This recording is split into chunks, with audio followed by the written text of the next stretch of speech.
Mikel, good afternoon. Hello. Any fresh injury concerns after Wednesday? No, nothing new. And you mentioned before the game that Kai Havertz and Martin Odegaard had a chance for this weekend. What's the latest with them? Are they available? Well, we have to wait till tomorrow, but there is a big possibility that they are available for the game. It's fantastic news. Bukayo Saka, talking about fantastic news, new contract for him.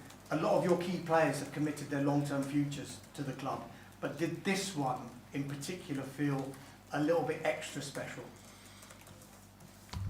I think they are all very important. We are very happy that the players are feeling in such a strong way about the club and what we are doing and the way they feel treated and the fact that they can continue to improve and win what we want to win together. And Bukayo's news obviously is great. It's one of our own. We got him here since he was very, very little, and for him to make that decision and the club to be so aligned with him, I think it's a really positive thing. Mikel, was clearly an emotional end to the night at Molineux on Wednesday. I'm sure you've seen the headlines. Arsenal have blown it, Arsenal are bottling it.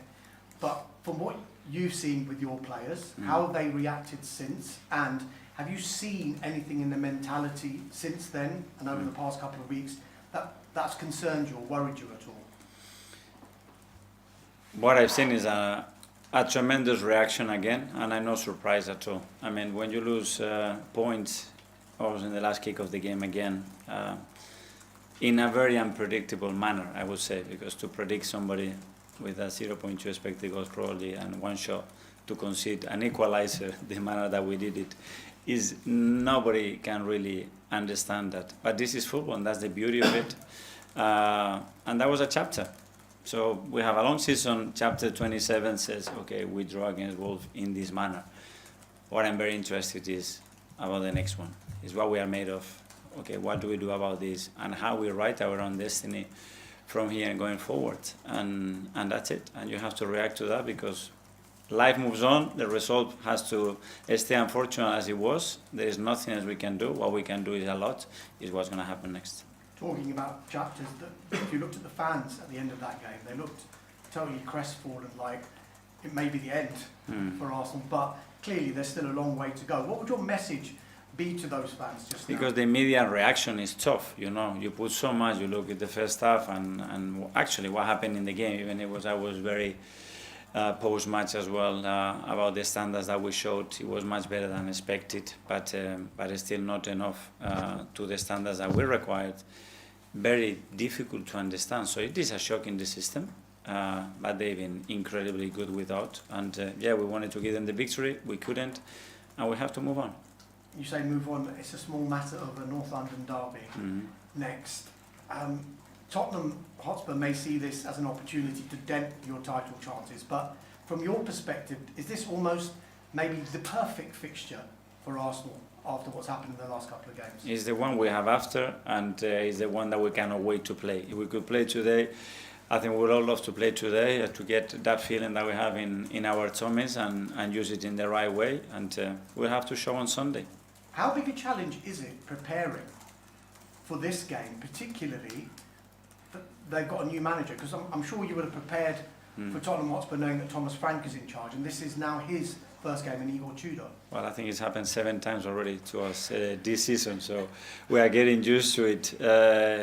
We have analyzed everything that he's done in his career, in different clubs, different formations, the players that they have available, and from there, of course, we will have the capacity to adapt in relation to what the game requires, but the main focus as well is on what we have to do to win. Finally for me, Mikel, I'm sure you've seen the incident in midweek involving Vinicius Junior. Just more on a general theme, have you had conversations with your players if an incident like that was to arise during a game, and have you spoken about what would happen in an instance like that? For example, if they said, I want to walk off the pitch, I don't want to play, is that something that you'd back, that you'd support? Well, that's why we have meetings with the Premier League or UEFA before the season starts to make sure that everybody is very aware of the protocols and what we expect from each other. Obviously, there is no room for racism in this sport. I think we need to stick to that. And then the manner of acting, I think you have to go case by case to understand what's the best option. Thank you very much. Thank you. We'll go to Sarah from the crowd. Hi, Mikel. Hi. Obviously, it's easy to overanalyze things when a team drops points. Mhm. But I want to talk about something you just mentioned to Sky there about conceding late. The late goal against Wolves, obviously no one could have predicted that, and it came from a very random situation. But we've got Villa, Liverpool, Sunderland and Man United, goals conceded after the 80-minute mark. Do you believe these are all isolated incidences or mistakes? Or do you believe that towards the end of the match, maybe Arsenal defend too much, soak up too much pressure, and there's something that can be fixed?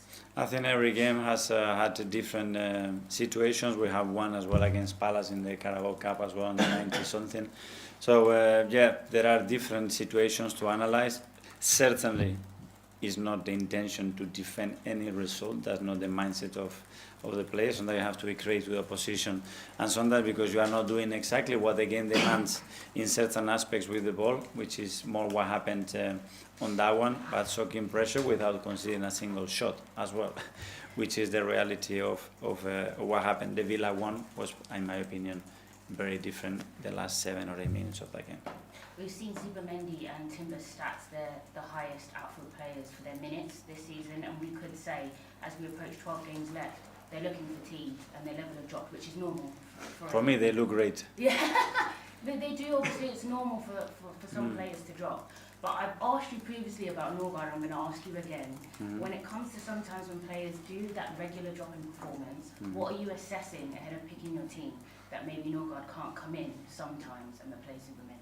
Well, we played with Christian, Declan has played there as well. We have changed a lot of players in the team, so it's depending on the kind of game that we expect. Who do we believe is in the best condition? And that's, as you said, physically, mentally, or technically and tactically to deliver what we required. Ian, talk to what? Hi Mikel, how are you? Good, thank you. While over the last 48 hours, as you've already been asked, people are saying, have Arsenal bottled it or blown the title? I was wondering, is everybody losing a bit of perspective here? Because you're still 5 points clear at the top, you're still through to the quarter-final of the Champions League, you're still into a League Cup final, and still in the FA Cup. Do you think the wider world are losing a bit of perspective and having a go? No, because I think everybody has his own opinion, and his perspective is the right one. I think if we all have an individual book, I don't know what your book would say, what you predicted 3 months ago, 5, 7, 8, it will be very interesting to go through yours and understand how you predict it or how you see the season going. We have ourselves a very clear instruction, is we have to live the present. And what we did in the past is great, but we have to live the present. And the present is beautiful. We are exactly what we want to be in every competition. And what is there to play, we need to earn it like we've done in the last 7 or 8 months. So you're a better manager now than you were this time last year. Is it just now for you about keeping calm, keeping everybody else here calm? Yeah, keeping calm, keeping my eyes open, my ears open, and understanding what the players need to give their best. That's it. And what the things that we have to tweak every day, every game, to keep doing what we are doing, which is winning a lot of games and being in the position that we want to be. Final one from me. You used 4 words just now, which I thought were very interesting. Write your own destiny. Arsenal players want to write their own destiny. For me, this North London derby is one of the biggest in decades. I know they've won the title at White Hart Lane, but with Spurs possibly in a relegation fight, you go for the title. Is it the biggest North London derby for a long, long time? I don't know. For us, it's the most important one because it's the one that we have in a few days' time, and the one that is going to give us the chance to be closer to achieve what we want. Good luck. Alex, BBC. Hi, Mikel. Hi. Supporters will be expecting a reaction after a disappointing result in midweek. It's going to be a tense and emotional game in North London derby, as it always is. Can you use those feelings in a positive way? Well, that's what we are trying to do, and that's the instant reaction. First of all is pain, and after that is, okay, what can I do about it? And that's it. That is no any other thing that we have to do. Now what we have to do is perform on the pitch. The words are clear. I was a player. Love me when I draw or when I lose. When I win, to love you when I win is very, very easy. You have to love the players and be next to them when they need it the most. Did you have to love them a lot after the game the other night? You were seen trying to keep the players calm towards the back. And were you surprised with how the tension or the game situation seemed to get to your players? No, because I know how much they want it, and that's part of it. And when you are so keen to achieve what you want to do, and you are putting so much throughout the season, every single day, to get closer and closer to your objective, you are living with that passion. That's very normal. And this one is off the pitch. I'm not sure if you've seen it. Wolves posted a TikTok mocking the way the game played out the other night and how things fell for you. Have you seen it, and what do you make of situations like that when clubs post things towards other clubs? No, what I read is the press conference of Rob, their manager, before the game, and what he said about us, and then what he texted me, that he thinks that we are the best team in the league by far. I'm much more interested about that than any other thing that I don't know who posts or whatever, especially because I don't read it. We'll go to Tom from Reach. Hi, Mikel. Can I ask you about game states and the idea of taking one goal leads in games? What are the core principles for you when your team takes the lead in the game? What do you want to follow next? I know that game states throughout different periods. He scored the second and the third one. What were you expecting the players to go on to achieve that next goal? Go attack better, be more dominant, the high press, dominate all the restarts of play, don't give unnecessary fouls, so the goalkeeper can start to put balls in the last line and put the two centre backs up, dominate all the chaos situation, all the things that we want to do, keep the ball under pressure. Since the start of the last season, Arsenal dropped 28 points from winning positions in games. What have you identified from the analysis, from the retrospect, that has led to that, and what's being done to kind of address that? That if we address that, we are the best team in the world and unstoppable, because we will be 30 points or 32 points ahead of everybody else. Athletic. Hi, Mikel. You mentioned margins after the Wolves game, and it's a word you've used before as well. I was wondering, when you look at those margins and wanting to widen them, is it something you see as something happening by chance with goals, or is it deeper than that? Goals for or against? Both. Well, against very unpredictable to predict the kind of goals that we conceded. The Brentford one from a throw-in, much more. What we can do before that to prevent that happening is still improvable. And in attacking process, the first half are very different outcomes. In the second half as well, very, very open situation. We didn't even finish with a chance, so a lot of room to improve.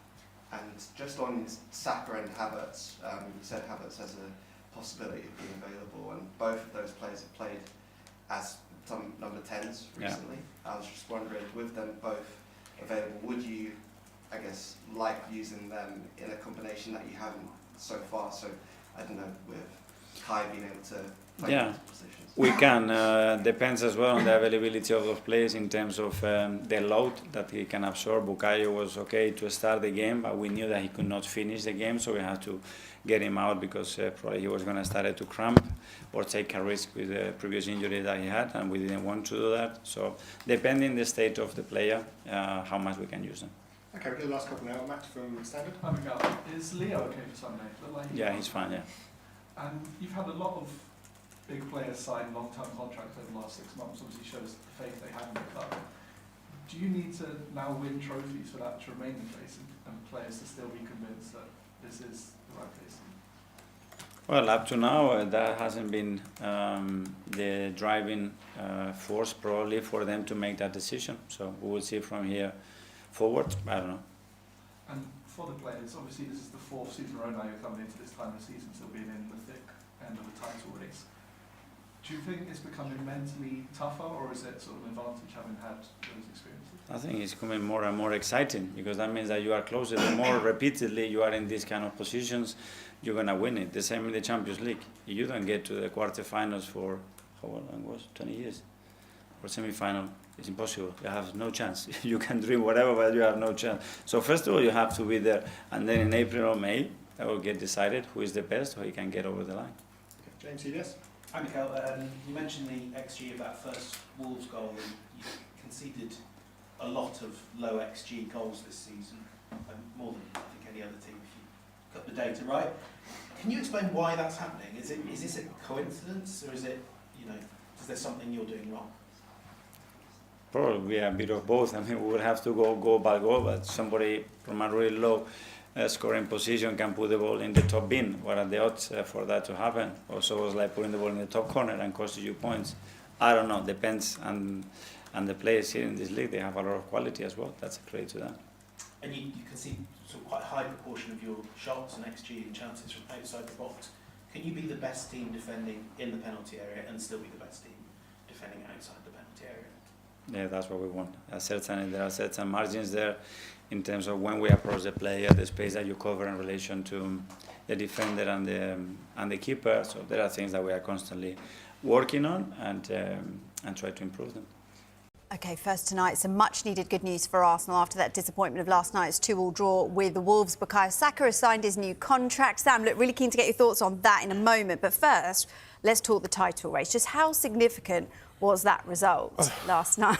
Deep sigh. For Arsenal fans, it just heightens the tension, heightens the belief that Arsenal are going to blow it again, and it's far from it just yet. Like I mean, it's a stronger squad.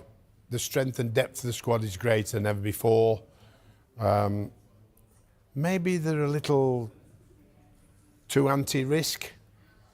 You know, maybe a little bit too conservative now. Get the tensions coming, and he's maybe preferring not to lose a game rather than trying to go and win it. But obviously time will tell whether that's the case or not. But certainly it looked so comfortable against Wolves, and then you could see the panic set in when the goal went in, the first goal. So, you know, again, Wolves got the equaliser, and it adds to the pressure. And how many players need to handle that pressure now to win the title is very, very important for the manager to pick the right ones who he think can handle the pressure in specific games to get the right result. Yeah, because you've touched on this, but straight away, lots of people, including Arsenal fans themselves, Correct, calling them bottlers. Bottlers, yeah. Can you see why? Well, yes, because it's happened before. You know, I mean, I remember 2-0 up Arsenal against Bolton when I were there, and we managed to frustrate Mr. Wenger for a 2-2. Like, you mean, and I think that really cost them the title in the end. I think Manchester United won it. So I think it can happen, and like I said, it all depends on in the end, it all depends on the bottle of your players and their capabilities of coping with the pressure. And so you think, given that Arsenal are going for the title this time, a lot of pundits, players saying, you know, it's now or never, do you think that Mikel Arteta's being too risk-averse then?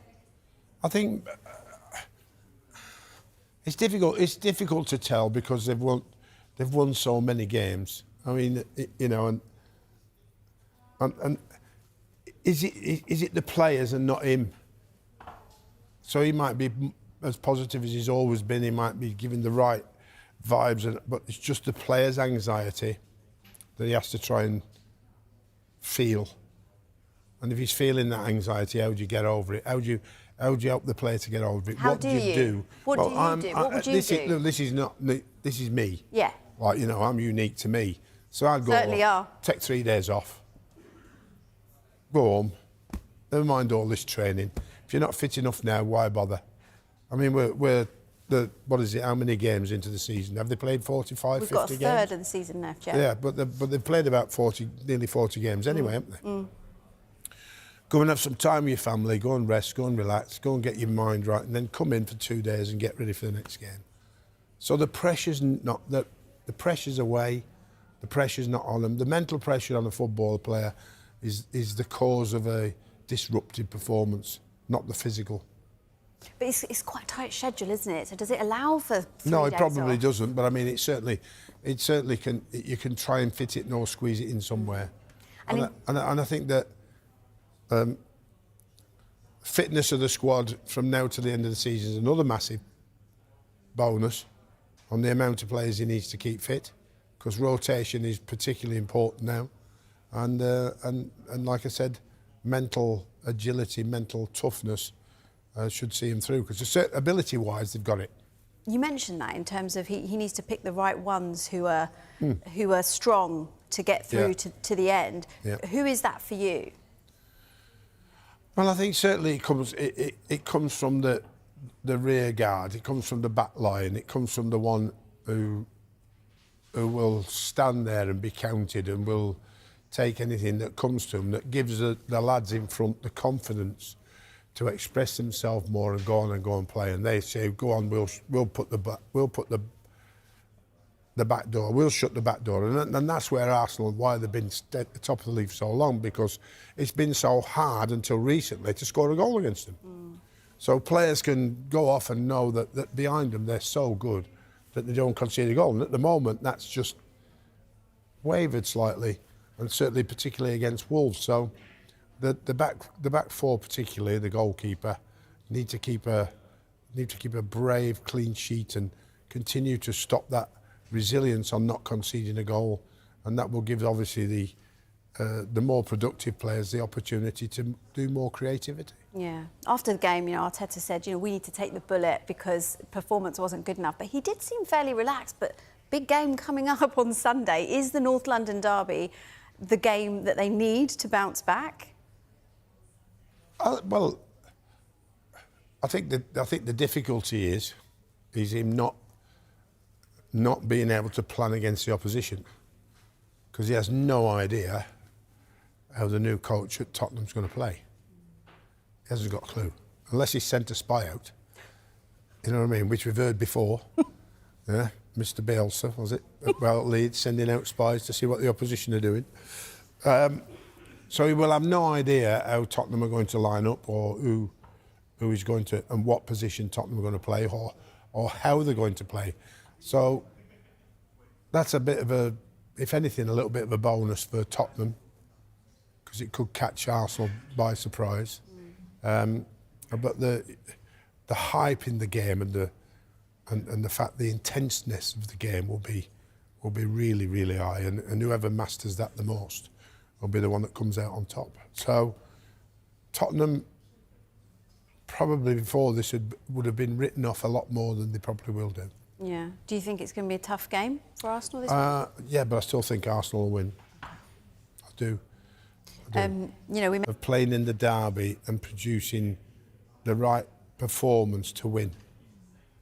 The one that there's players who can rise to the occasion, and sometimes you look at a player, maybe he's a little bit more frail mentally than that particular player. And skill-wise, this player might be better, but it might be better playing that one for the right effect in that particular game. And how do you, as a manager, help those who may not be quite there, maybe a bit more frail? Well, we have many factors in terms of our sports psychology and sports psychologists who they would privately do sessions with. We would never be allowed to, or he would never be allowed to tell us what they were talking about, because it breaks the complete confidence, not only of the player, but it breaks the rules and regulations of a clinical and sports psychologist. Unless the player allows you to express what you've said, so they would go with their confidence, and we would hope that the guys they would speak to would let them overcome those fears or anxieties, which they did exceptionally well in our time there. That's why the whole package is needed today behind the scenes to cover every aspect of a footballer's well-being, physically and mentally, to deliver on the field week in and week out. Speaking of big enough and brave enough, what about the appointment of Igor Tudor, who we have heard described this week as the Croatian Sam Allardyce? That's very nice, but I think that he has done it before at other clubs abroad. Not in the Premier League. They've gone in, not in the Premier League. He'll have to assess, like we all do when we go in. There is no time to waste to make decisions, to calibrate how good the players are and what type of game plan they can play, and have they got the ability to do that. And he would hope in his first game that just by him being the new manager, that the lads would lift their performance by proving that they will be the ones he picks next week after this game. Yeah. And that's the big motivation for a new manager to come in. It's not so, yes, how you portray yourself, how you talk to the players, and it's not so much about how much you're going to coach them, because you can confuse them by too much coaching, but you want a reaction by them aspiring to prove to the manager that they're good enough to play for Tottenham, and be picked by them next week. He's got a reputation for saving clubs in He has, trouble. How difficult is it to go into a club that's perhaps not functioning well when it's quite late in the season? Oh, it's massively difficult. I mean, the reaction from the players is very, very important. And the reaction from the players in a positive way is how he puts himself over by they feel confident in him that he's going to help them. The other scenario is going behind the scenes and sorting out this massive injury problem they seem to have. So, personally, I would be hammering the physios and the rehab lads saying, when are these lads coming back and why have they been injured so long and why are we getting so many injuries? And I would be protecting myself by saying that we do not want to suffer these injuries between now and the end of the season.